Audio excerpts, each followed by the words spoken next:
All right, Tuesday training tip on nutrition. This was a question. It has to do with ketogenic diets. All right, for those of you who don't know what that is, that's in short, you basically pull out all starchy and sugary carbs in your diet, and you do very high protein supplemented with a higher fat source in it. So the question was this, and the person who asked me will remain anonymous, but the question was, I feel like crap and I am having palpitations, I'm having problems with my heart. What should I do?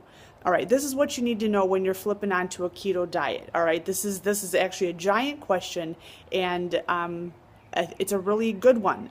Many people will flip onto a keto diet for the purposes of radical weight loss. And a keto diet will certainly help you do that, but it does come with an expense. All right, so I'm not talking about people who do keto because they're having seizures or something like that. This is in reference to the athlete. And what you need to know is that when you pull carbs out of your diet, what ends up happening to you, in reference to this question regarding palpitations, is that you end up becoming dehydrated. So throw back to like high school chemistry, if you would. This is applied science. A glucose molecule, all right, that's going to be the simple energy form. We'll just use that as the example. When your body uses it, it breaks it down into smaller components, which are carbon dioxide, hydrogen, and water, right? So you blow off the CO2, whatever happens, how you buffer out the hydrogen ions, but you're left with water.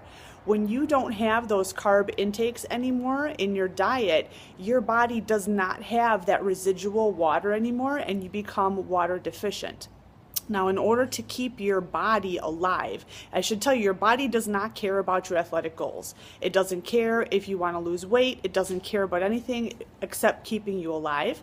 And in order to do that, it has to have water in 3 places. You have to have it in your blood vessels so that you can deliver oxygen and glucose and all the nutrients that you need around. It has to be in your interstitial space, and it has to be inside of your cells.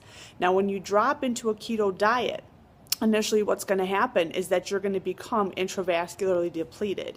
And when you compound that with what happens to you as an athlete, where you're performing at high levels, you're sweating, you're generating an oxygen and a water deficit just from your training, those 2 things together can become very dangerous for you, just from like a staying alive standpoint.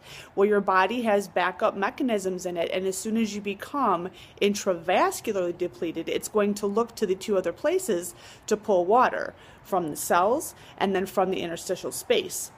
Well, when you continue to do this and you're not drinking enough water to keep up with your deficit, ultimately what's going to happen is it's going to kick your body into like a panic form. And now it has no place to pull water from. The inside of your blood vessels are screaming for water because your blood pressure is probably not sufficient. You're not able to deliver nutrients around.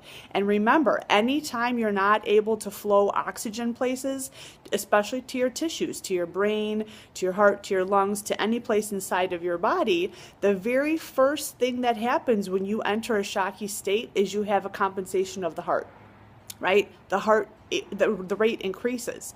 But back to the nervous system, the nervous system is not able to just increase the rate. It also increases the force of the contractile, the units of the heart. It's totally time for me to eat here. I'm so sorry. But I wanted to get this out fast. So not only does it increase the rate, but it increases the force of the contraction. And that's why you feel the palpitations, because of both. But the problem is the water deficit. So if you're flipping onto keto and you're having some major symptoms like that, you have to realize that keto is not designed for high intensity training. All right? Strength training, yes, maybe, but not high intensity cardio. So you have to pick one side of the road or the other, and you always have to honor your body.